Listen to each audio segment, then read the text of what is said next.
why I pull these kind of texts, because it's more that like advanced academic language. What else? Restless in the midst of advance. Restless in the midst of advance. Yes, let me find Abundance. it. Restless in the midst of abundance. Here we go. Yeah. Yes. Restless means to be like not content.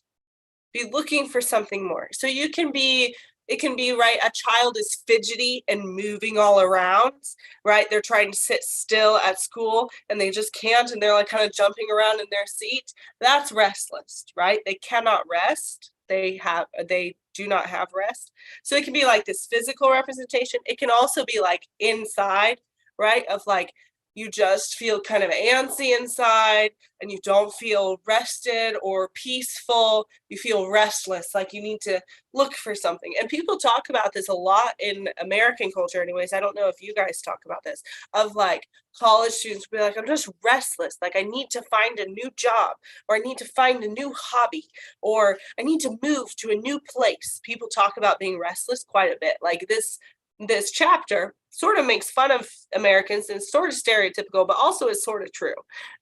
Anyways, so restless in the midst of abundance, in the middle, and yet you have all these things, abundance. We are so blessed in the United States, right? We should want for nothing. We should have all the peace in the world. And so why are American citizens restless or looking for something else to fulfill them, right? And so that's what it's saying, that you're not content or you don't have peace in the midst of abundance, in the midst of everything you could possibly want. Abundance means that you have more than you need.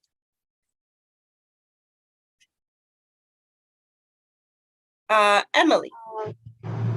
Sorry, I'll come back to you again. As the original source of the secret inquietude meanings, I want to know. Yes, so inquietude is not a word I think I've ever heard of before. It reminds me of the word solitude, but based on context, I'm going to assume inquietude means the same type of thing as restless, meaning not peaceful, not quiet in your spirit, not having an attitude of peace and rest and quiet. But let me look up a definition to make sure I'm correct. This is not a word you're going to hear very often in English, but obviously it is an academic language. So yes, it says physical or mental restlessness or disturbance. So, right, not having that attitude of rest or peace or quiet. And secret just meaning that it's like inner, it's inside of you, rather than like being able to see a child fidgeting around. It's that it's inside of you, you're not like talking about it or you can't see it. Okay, Hannah, you had a question still. Yeah, MIDST. What is the exact meaning? Yeah, I also. This one, midst, yeah. It means middle. Oh, middle. Yeah. So you could say in the midst of the storm, in the middle of the storm. I think it's probably not super common. It's more academic language, Old English. Growing up, I read a Bible that's written in very Old English. And so midst is a very common word in my world, but probably the average American, average English speaker doesn't use the word midst very much. But I have heard it in like the midst of the storm, the middle of the storm. So it just means the middle. Anything else?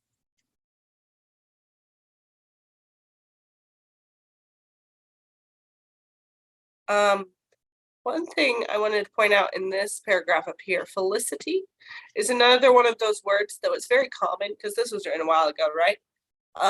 Back then, not as common now. It just means like happiness. I have heard it before. It's not totally foreign. It's just not super common.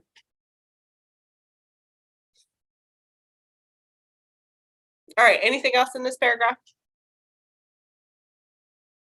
Okay, let's go to the last one.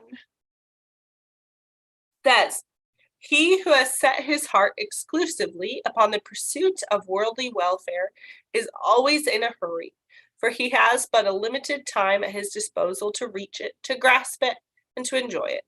The recollection of the brevity of life is a constant spur to him. Besides the good things which he possesses, he every instant fancies 1,000 others, which death will prevent him from trying, if he does not try them soon. This thought fills him with anxiety, fear, and regret, and keeps his mind in ceaseless trepidation, which leads him perpetually to change his plans and his abode. Excuse me. What questions do you have in this paragraph?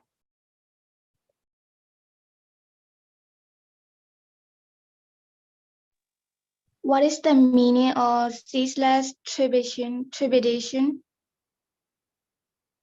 Ceaseless means to never end, is always there, it's constant, it does not cease. Cease means to stop, so it does not stop. Trepidation means fear, anxiety, and it has this sense of like to move with fear or be unable to move because of fear. So it keeps his mind in ceaseless trepidation, in unending fear, anxiety, regret. Trepidation, I wouldn't say is terribly common, but people do use it to say, I have trepidation about, I don't know, flying. If people are scared of flying, I don't know.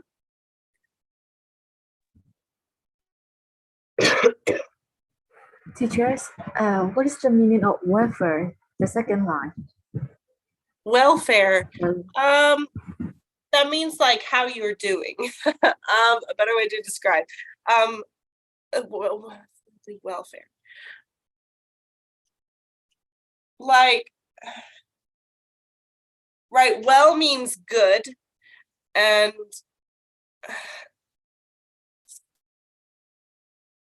well, like, I don't know. Let me look up a definition. I'm sorry, you guys. My brain's not working really well. It just like, it means like that you're doing well.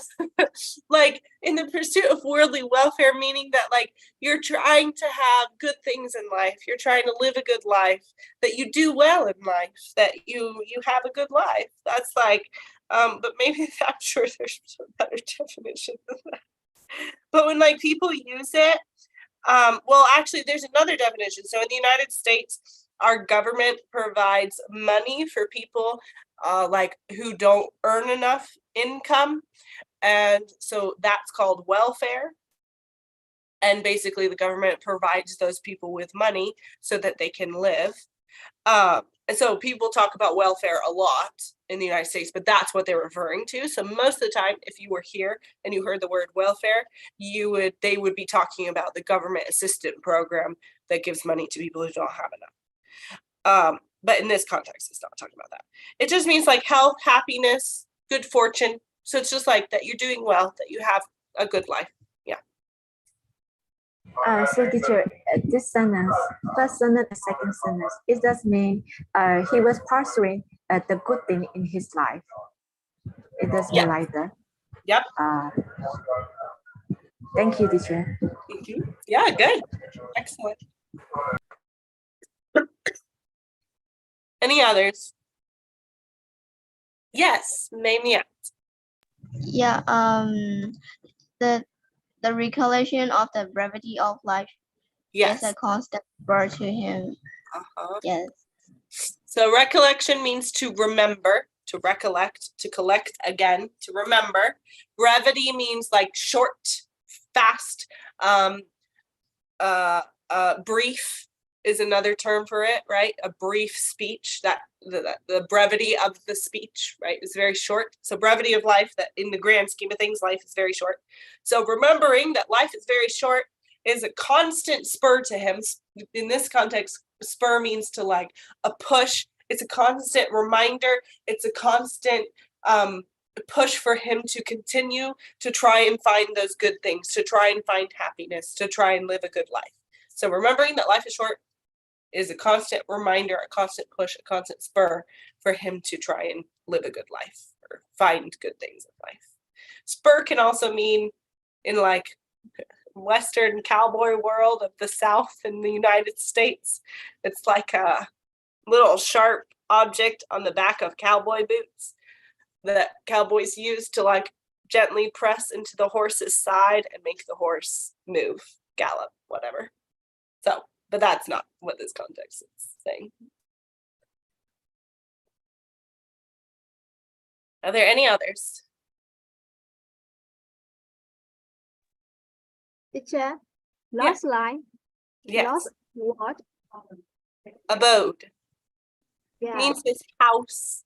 To abide means to live or to dwell. And so abode means house. Most common, you're going to use home, house, that type of stuff. But abode is just his house. Okay, we'll go ahead and pause there. I'll stop sharing my screen. Thank you for your patience with me today. Hopefully I get better from my cold soon, and then I'll try and be more on top of it. But I appreciate getting to learn with you. Thank you for all your questions. Thank you. Shout out to David and his wonderful help as my brain would not work. So I appreciate you guys. We'll go ahead and end with scripture and pray and be dismissed. Today, I'm going to read Psalm 23. I've read this several times, I think. I don't know if I've read it for this class yet. I love this chapter in the Bible. Psalm 23. The Lord is my shepherd. I shall not want. He makes me to lie down in green pastures. He leads me beside the still waters. He restores my soul. He leads me in the paths of righteousness for his name's sake. Though I walk through the valley of the shadow of death, I will fear no evil, for you are with me. Your rod and your staff, they comfort me. You prepare a table before me in the presence of my enemies. You anoint my head with oil. My cup runs over. Surely goodness and mercy will follow me all the days of my life, and I will dwell in the house of the Lord forever. This psalm is so beautiful because we can turn to God for anything, and he protects us in the good and in the bad. He's a comfort. His goodness and his mercy will always be with us. Let's go ahead and pray. Dear Lord, I thank you for our time together. God, I thank you that you are our good shepherd who's made a way for us to come and be with you, that you're with us, whether it's good or whether it's bad, that you bring goodness, you bring mercy, that you make everything work together for good for those that love you and who are called according to your purpose. Jesus, I pray that you would touch each one of these students, that they'd know your goodness, they'd know your mercy, that they dwell in your presence, Jesus. I pray that you'd help them in their language learning, God, that they would